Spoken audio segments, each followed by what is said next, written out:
Visakhapatnam railway zone ఎందుకు రాలేదంటే చేప నువ్వు ఎండలేదు అనే కథ ఈరోజు మనందరికీ చాలా స్పష్టంగా కనిపిస్తుంది.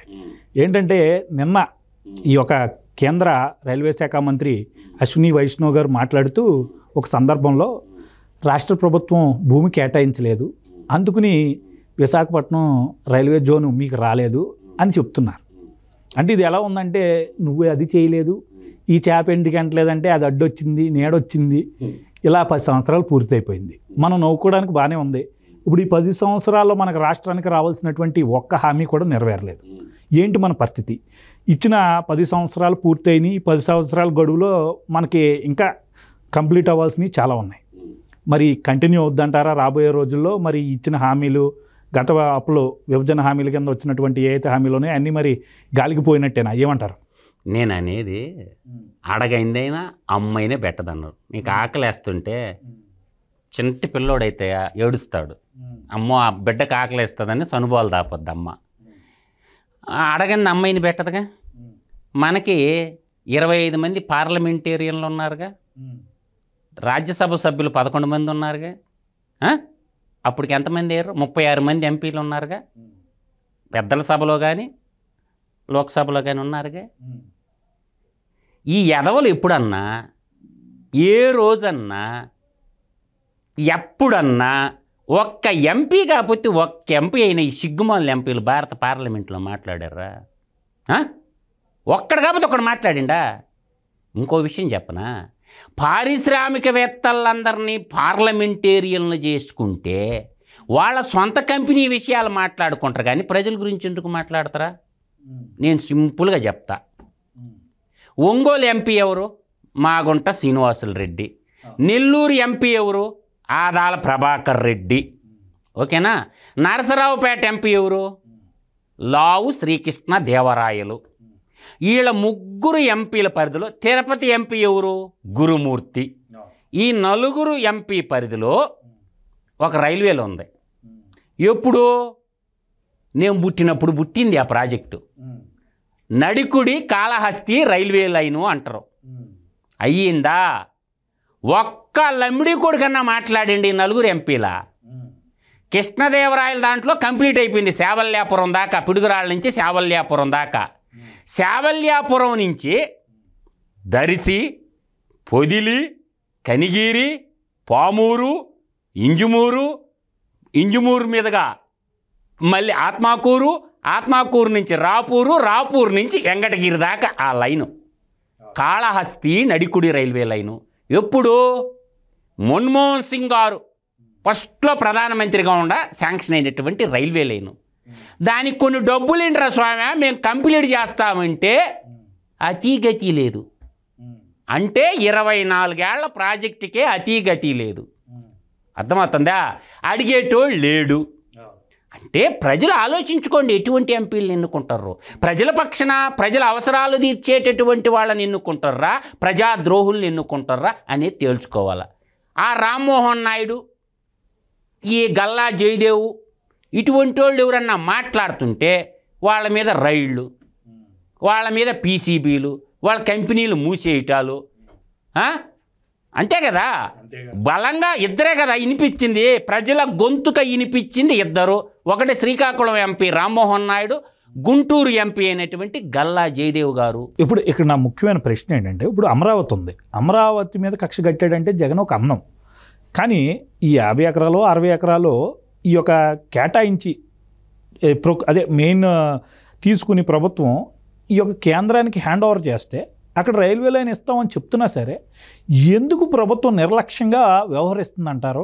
ఈ విశాఖపట్నం కదా ఇప్పుడు వీళ్ళు క్యాపిటల్గా పెట్టుకున్న ప్రాంతం కదా, ఎందుకు ఆ ప్రాంతాన్ని కూడా చిన్న చూపు చూస్తుంది? అసలు చిత్తశుద్ధి లేదంటారా ఏంటి మరి? అసలు జగన్మోహన్ రెడ్డిని నమ్మి ఎవడో నాకు ఎకరా పొలం ఇస్తాడా? 1 ఎకరా భూమి ఇవ్వమని నేను చూస్తా. జగన్మోహన్ రెడ్డిని నమ్మి ఏడన్నా భూసేకరణ చేసిండు ఎకరా?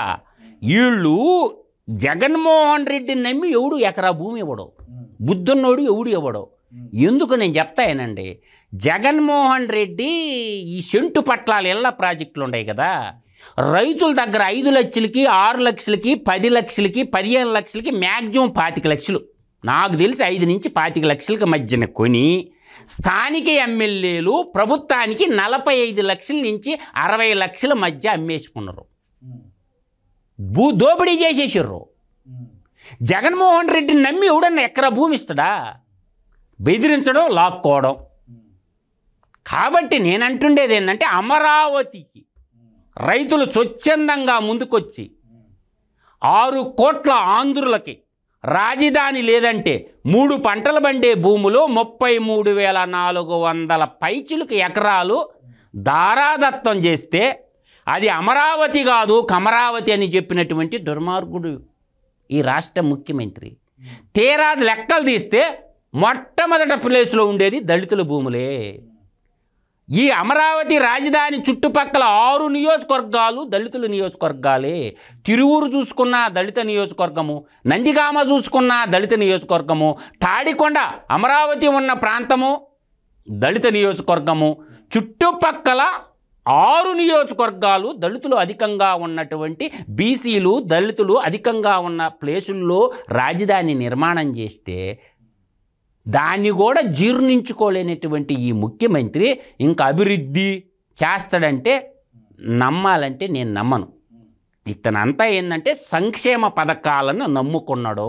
ఇప్పుడు ఈ యొక్క కేంద్ర రైల్వే శాఖ మంత్రి తన సైడ్ నుంచి ఒక మాట చెప్పాడు. మరి మన సైడ్ నుంచి చూసుకున్నప్పుడు ప్రభుత్వం సైడ్ నుంచి అంటే మన రాష్ట్ర ప్రభుత్వం సైడ్ నుంచి ఒక కేంద్ర మంత్రి అని అబద్ధం చెప్పి ఉండొచ్చు అంటారా? ఖచ్చితంగా కేంద్ర మంత్రి అబద్ధం చెప్తాను. ఎందుకంటే ఆన్గోయింగ్ ప్రాజెక్టులకే నువ్వు డబ్బులు ఇలా, ఆన్గోయింగ్ రైల్వే ప్రాజెక్టులు బోల్డ్ ఉండేవి మనకి, వాటికే నువ్వు డబ్బులు ఇలా. ఎప్పుడు 20 ఏళ్ల నాటి నుంచి అప్పుడు 100 కోట్లు, అప్పుడు 200 కోట్లు, అప్పుడు 300 కోట్లు అట్ట కేటాయిస్తున్నావు. ఆన్గోయింగ్ ప్రాజెక్టుల గురించి అసలు వీళ్ళు అడగటం అలా వీళ్ళు అడగరా, అది వదిలేయండి. ఫస్ట్ పాయింట్ గుర్తుపెట్టుకో సుబ్బు గారు, అడగంది అమ్మాయిని పెట్టదు, గుర్తుపెట్టుకో. వీళ్ళు ఏం చేయాలంటే గిచ్చాల. సార్ మా ప్రాజెక్టు ఇన్నేళ్ళు అయింది, ఒక ఎదవన్నా పోయి దాని ఎమ్మడ పడాలా. ఇప్పుడు ఒంగోలు ఎంపీ ఉన్నాడు కదా, ఆయన పరిదే కదా మీను. ఆయన ఏం చేయాలా, కొడుకు లిక్కర్ కేసులో, ఢిల్లీ లిక్కర్ కేసులో తిహార్ జైల్లో పోయి అంటే రాఘవరెడ్డి, మాగుంట రాఘవరెడ్డి దాని మీద పెట్టిన శ్రద్ధ రైల్వే లైన్ మీద పెట్టుంటే బాగుండిపోయిందా? అడగాలి కదా, సార్ మా ప్రాజెక్టుకు నిధులు ఇయ్యి, కొంచెం కన్సిడరేషన్ చేయండి, 24 ఏళ్ళు అయిపోయింది ఈ ప్రాజెక్టు స్టార్ట్ అయ్యి, ఇప్పుడు కూడా ప్రజలకు అందుబాటులోకి తేలేకపోతున్నామో, దానికి ఏందో చెప్పమని అడిగింది ఎప్పుడన్నా మాగుంట శ్రీనివాసులు రెడ్డి? పోనీ ఆదాల ప్రభాకర్ రెడ్డి అడిగింది ఎప్పుడైనా? మా జిల్లా పెద్ద ఆయన ఎంపీ గారు అడిగిండా? వీళ్ళిద్దరే కదా మెయిన్ అడగాల్సిన వాళ్ళు. అందువల్ల వీళ్ళు పోయి రైల్వే అధికారులు కలిసి ముందే, ఇప్పుడు ఏంటంటే ఈ బడ్జెట్ పత్రాలు డిసెంబర్లో లైన్ అయిపోతాయి సుబ్బు గారు, ఆగస్టులో పోయి ప్రతిపాదనలు పెట్టుకోవాలా. ఆగస్టు, సెప్టెంబరు, అక్టోబరు ఈ 3 నెలల్లో బడ్జెట్ రెడీ చేస్తుంటారు, రైల్వే బడ్జెట్. అప్పుడు పోయి వీళ్ళ ప్రతిపాదనలు ఇవ్వాలా. ఈ మెండలకి దోచుకోవడం, దాచుకోవడం, తినుకోవడం తెలుసు, కానీ పక్క రాష్ట్రాల్లో ఫ్యాక్టరీలు పెట్టుకోవాలా, లెక్కర వ్యాపారం చేసి ఎట్ట చేయాలా, సిమెంట్ గనులు ఎలా కొట్టేయాలా, సిమెంట్ ఫ్యాక్టరీలు ఎలా పెట్టాలా, పవర్ ప్రాజెక్టులు ఎలా కొట్టేయాలా, ఇండు ప్రాజెక్టులు ఎలా కొట్టేయాలా, తర్వాత సోలార్ ఎనర్జీ పెట్టి భూములు ఎట్ట కొట్టేయాలా. ఎక్కడో కడపలో పుట్టినోడికి ఉత్తరాంధ్రలో పవర్ ప్రాజెక్టులు ఎట్టొచ్చినాయి అమ్మా. ఉత్తరాంధ్రలో 2 నదులు, జుంజావతి నది, తాండవ రిజర్వాయర్ ఉంది కదా, దాని మీద పవర్ ప్రాజెక్టులు ఇచ్చిండు విశ్వేశ్వర రెడ్డికి. ఉత్తరాంధ్రలో ఇంకొకరు తోపంటి మగోళ్ళు లేరని అక్కడ గిరిజనులు అన్యాయం చేస్తూ ఉన్నాడు. వీళ్ళు భూములు కొట్టేయటానికి, గనులు కొట్టేయటానికి, ఫ్యాక్టరీల పేరు చెప్పి ప్రజల ధనం నాకేయటానికి వచ్చిన వాళ్ళు, కానీ ప్రజలకు సేవ చేయడానికి, ప్రజలకు ఉద్యోగాలు కల్పించాలని, యువతకు ఉపాధి కల్పించాలని ఈ ఉద్దేశం లేదు. ఇవాళ విశాఖపట్నం మెట్రో వచ్చిందా, విజయవాడ మెట్రో వచ్చిందా, పోనీ అమరావతి క్యాపిటల్కి సంబంధించి ఇంటర్నల్ లైన్ వచ్చిందా, 1000 కోట్లు అంట. ఓరే అమ్మ, ఎంత దౌర్భాగ్యపు బతుకుతారా. ఒకప్పుడు ఆంధ్ర ముఖ్యమంత్రులు ఢిల్లీ పోతుంటే గడగడగడలాడేది ప్రధానమంత్రులు. 1000 రూపాయలు కోట్లు అంటున్నారు మీరు పొరపాటు. 1000 రూపాయలు, 1000 కోట్లు కూడా కాదు. ఆ 1000 రూపాయలకే జగన్మోహన్ రెడ్డి తాగే వాటర్ బాటిల్ ఎంత 6500 అంట. అది కూడా రాదు. జగన్మోహన్ రెడ్డి వాటర్ బాటిల్ ఖరీదు చేయలేదురా ఆంధ్రప్రదేశ్ ప్రజలు. కాబట్టి నేను అంటుండేది ఏంటంటే సుబ్బు గారు, ప్రజల పక్షాన నీతిగా, నిజాయితీగా ప్రజల కోసం పనిచేసే పారిశ్రామికవేత్తలు కాకుండా ప్రజల కోసం నిలబడేటటువంటి ఎంపీల్ని ప్రతిపక్ష పార్టీలు సెలెక్ట్ చేసుకొని ఎలక్ట్ చేసుకుంటే సెలక్షన్ ఎలక్షన్ చేసుకుంటే పార్లమెంట్లో ప్రజల పక్షాన గళమెత్తరు. పారిశ్రామికవేత్తలను కానీ పార్లమెంటేరియన్లుగా ఎన్నుకుంటే ఆంధ్రప్రదేశ్ అధోగతి పాలవద్దే తప్ప ఆంధ్రప్రదేశ్ ప్రజలకి న్యాయం జరగదు. కాబట్టి చదువుకున్నోళ్ళని, ఉన్నతమైన విజ్ఞానవంతుల్ని పార్లమెంటేరియన్గా పంపిస్తే కొద్దో గొప్పలో న్యాయం జరగద్ది.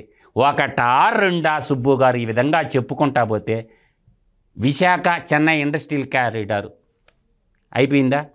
తర్వాత నిమ్జ్ ఇచ్చారు మనకి, నేషనల్ ఇన్వెస్ట్మెంట్ మ్యానుఫ్యాక్చరింగ్ జోన్, అది ప్రకాశం జిల్లాలోనే ఇచ్చారు. అది ఎత్తిపోయిందా 13,500 ఎకరాలు. తర్వాత విభజన చట్టం ప్రకారం విశాఖ ఉక్కు ఆంధ్రుల హక్కు, అది దాన్ని ఎత్తిపోతల పథకంగా దాన్ని అదానికి కట్టబెట్టడానికి తయారు చేస్తారా? ఆంధ్రప్రదేశ్ ప్రజలందరి హక్కు అయిన పోర్టులు, గంగపట్నం, కృష్ణపట్నం పోర్టుల్ని ముష్టి 600 కోట్ల రూపాయల కోసం ఈ సలహాదారులకు ఇచ్చిన డబ్బులు 680 కోట్లు, పోర్టులు 2 అదానికి 600 కోట్లకి అమ్మేసిండు సుబ్బు గారు. అర్థమవుతుందా? సలహాదారులకు ఇచ్చిన డబ్బు ఎంత? 680 కోట్లు. గంగపట్నం, కృష్ణపట్నం పోర్టు అమ్మేసింది ఎంత? 600 కోట్లకి. సిగ్గుందా కొద్దిగా అన్నాను.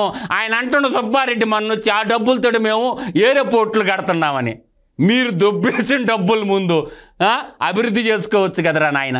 కాబట్టి నేను అంటుండేది ఏంటంటే ఆంధ్రప్రదేశ్ ప్రజలు విజ్ఞతతో ఆలోచించి రాబోయే ఎలక్షన్లో చాలా జాగృతతో తమ యొక్క ఓటే మీ ఆయుధం. మీరేం AK-47 గన్నులు పెట్టుకోమనటంలా కర్రలు పెట్టుకు ప్రతి ఒక్క ఆంధ్రప్రదేశ్లో ఓటున్న ప్రతి పౌరుడు పోలింగ్ బూత్కు పోయి చిత్తశుద్ధితో మనస వాచ కర్మణ మన అమ్మకి అన్యాయం చేస్తుంటే చూచుండొద్దు. కనీసం ఓటన్నా నోటికి ఓటు అమ్ముకోకుండా రాష్ట్ర అభివృద్ధి, వాళ్ళ పిల్లల భవిష్యత్తుని దృష్టిలో పెట్టుకొని ఓటు కరెక్టమైనటువంటి ఈ పార్టీని బంగాళాఖాతంలో, ఇప్పుడున్న పరిపాలన చేస్తున్న పార్టీని బంగాళాఖాతంలో కలపకపోతే రాష్ట్రంలో అభివృద్ధి అనేది జరగదు.